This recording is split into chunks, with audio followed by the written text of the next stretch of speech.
चाहते हैं। नंबर 1, कुर्मियों को भी शिक्षा में आरक्षण मिल रहा है, नौकरी में आरक्षण मिल रहा है, 27% मिल रहा है। वो आखिरकार आदिवासी के लिस्ट में क्यों आना चाहते हैं? लिस्ट में डालने से कोई आदिवासी नहीं बनता है। ध्यान रखो, मैंने क्या कहा? आदिवासी कैसे निर्माण होता है? पैदा होना पड़ता है, जन्मजात होना पड़ता है, उसको आदिवासी कहा जाएगा।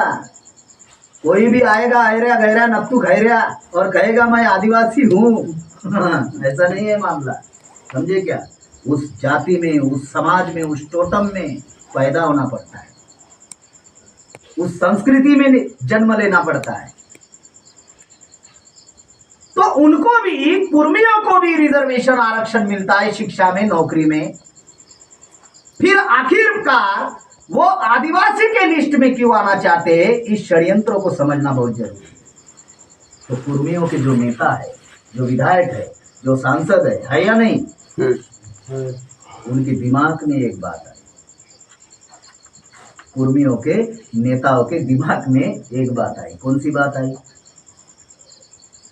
एससी और एसटी को एक मौलिक अधिकार है। कौन सा? Reservation in education, reservation in services, मतलब शिक्षा का आरक्षण, नौकरी का आरक्षण। और साथ में एससी एसटी को एक और आरक्षण मिला है, उसका नाम है रिजर्वेशन इन पॉलिटिक्स, जो ओबीसी को नहीं है। तो कुर्मियों के ज़हन में जो नेता है ना, उनके दिमाग में ये बात आई कि अगर हम शेड्यूल ट्राइब के लिस्ट में जाएंगे तो हम आदिवासी बन जाएंगे और हमें फिर रिजर्वेशन इन पॉलिटिक्स का अधिकार मिलेगा। जैसे 28 विधायक आदिवासियों के चुनकर जाते हैं, अगर वो आदिवासी के लिस्ट में आ गए तो फिर कुर्मियों को भी विधानसभा की टिकट रिजर्व सीट से मिलेगी। वो पंचायत में मिलेगी, जिला पंचायत में मिलेगी, विधानसभा में मिलेगी और लोकसभा में मिलेगी। ऐसा वो लोग सोच रहे हैं। और ये सिर्फ पॉलिटिकली रिजर्वेशन के लिए ही ये सारा हंगामा कुर्मियों का चल रहा है, जो वो बोल नहीं रहे। नहीं तो रिजर्वेशन तो उनको भी मिल रहा है ना, 27% मिल रहा है ना, शिक्षा में मिल रहा है, नौकरी में मिल रहा है। जब मिल रहा है तो आने की क्या जरूरत है? ये सिर्फ पॉलिटिकली रिजर्वेशन का मामला है। और पॉलिटिकली रिजर्वेशन के समर्थन में डॉक्टर बाबा साहब अम्बेडकर नहीं थे और हम भी नहीं है। क्यों? क्योंकि पॉलिटिकली रिजर्वेशन की वजह से ही हमारा सत्यानाश हुआ है। बाबा साहब अम्बेडकर और गांधी जी के बीच में जो पुनः पैक्ट हुआ, बाबा साहब सेपरेट इलेक्टोरेट चाहते थे। ये सेपरेट इलेक्टोरेट क्या है? आदिवासी कैंडिडेट होगा, आदिवासी वोटर होगा। अब है क्या ऐसी व्यवस्था? नहीं है। तो सेपरेट इलेक्टोरेट गांधी ने खत्म कर दिया 21 दिन का आमरण उपोषण करके, और गांधी जी ने ज्वाइंट इलेक्टोरेट लाया। और ज्वाइंट इलेक्टोरेट में रिजर्व सीट आदिवासियों के लिए होती है, लेकिन वोट देने का अधिकार एससी को होता है, ओबीसी को होता है, माइनॉरिटी को होता है, ब्राह्मण क्षत्रिय वैश्यों को भी होता है। तो रिजर्व सीट से आदिवासियों के 10, 15, 20 कैंडिडेट खड़े होते या नहीं? अलग अलग पार्टियों से निर्दलीय होते या नहीं? तो हमारा वोट डिवाइड हो जाता है। और फिर चुनकर कौन आता है? जिनके समर्थन में ओबीसी, मुस्लिम और शेड्यूल कास्ट के लोग खड़े हो जाते हैं, वो कैंडिडेट चुनकर आता है। जिनके समर्थन में ब्राह्मण खड़ा होता है, वो कैंडिडेट चुनकर आता है। मामला खेल समझ में आ रहा है? इसलिए लड़ झगड़ने वाला व्यक्ति, आंदोलन चलाने वाला व्यक्ति, ईमानदार व्यक्ति रिजर्व सीट से जीतकर क्यों नहीं आता है? ये कारण है ज्वाइंट इलेक्टोरेट।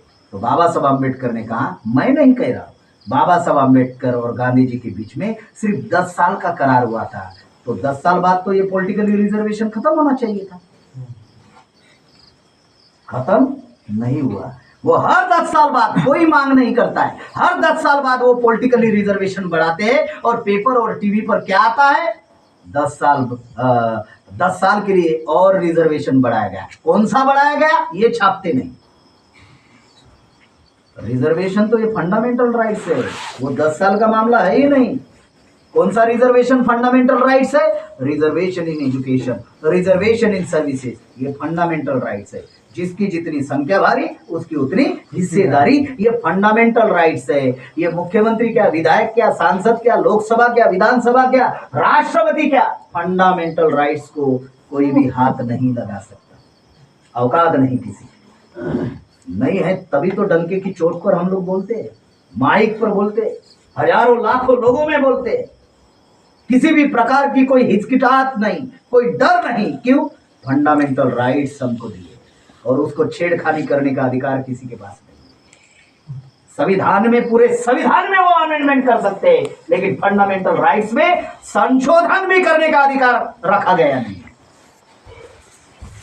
तो जैसे आदिवासियों में इस पॉलिटिकली रिजर्वेशन की वजह से दलाल और भड़वे पैदा हुए, उसी प्रकार से दलाल और भड़वे कुर्मियों में पैदा होंगे। खेल समझ में आ रहा है? मैं कुर्मियों के भी बीच में जाने वाला, जो बातें कह रहा हूं, जिस आवाज में कह रहा हूं, वही आवाज में उनको समझाने वाला। गिरिडीह में हमारी मीटिंग हुई, गिरिडीह जिला में छात्रावास में मीटिंग हुई। अभी पूरा प्लान हमारा बन रहा है, जो बातें आपको बताई जा रही। 24 जिलों में सबसे पहले धरना प्रदर्शन होगा इस मुद्दे को लेकर, दूसरा रैली प्रदर्शन होगा, तीसरा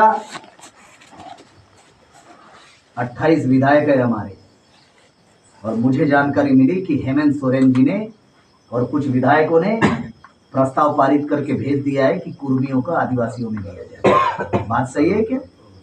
ऐसी कुछ बात आप लोगों के कानों पर आई है? आई है जी। तो हम लोगों ने प्लान बनाया, तीसरा चरण का आंदोलन कौन सा होगा? जितने भी हमारे विधायक है ना 28, उनके घरों के सामने घंटा बजाओ आंदोलन चलाएंगे। कौन सा आंदोलन? अगर घंटा बजाने से अगर उनके कान सीधे नहीं हुए तो फिर उनको भी बजाया जाएगा। अगर वो चाहते हैं नेपाल सरीका झारखंड में भी हो, तो हम चाहते तो नहीं, तो पहले घंटा बजाएंगे। घंटा बजाने से अगर वो उनको समझ में नहीं आया तो समय आए तो उनको भी बजाएंगे। ये तीसरा चरण होगा। और चौथा चरण होगा झारखंड बंद। पूरी तैयारी झारखंड में हम लोग करेंगे 24 जिलाओं में। कोई भी अहरा गहरा नत्थू खैरा आएगा और कहेगा मैं ट्राइब हूँ, आज कुर्मी कहेगा, कोई और कहेगा, यही काम धंधा हमारे पास बचा हुआ है क्या? हाँ, अगर हमने 28 विधायक चुनकर झारखंड से भेजे विधानसभा में, काय के लिए भेजे? कि जो भी हमारे समाज के ऊपर समस्या आती है उसका समाधान करे। प्रतिनिधि काय के लिए होता है? समाज की समस्याओं का समाधान के लिए होता है। वो समस्या का समाधान नहीं कर रहे, जनता को रोड पर आना पड़ रहा है। इसका मतलब जिनको आप अपने जाति के, अपने समाज के प्रतिनिधि मानते हैं, वो हमारे जाति और समाज के प्रतिनिधि नहीं है। तो वो पार्टी और हाईकमांड के गुलाम है, अपनी टिकट बचाने में लगे हुए हैं। परिवार तंत्र राजनीति में निर्माण हुआ है।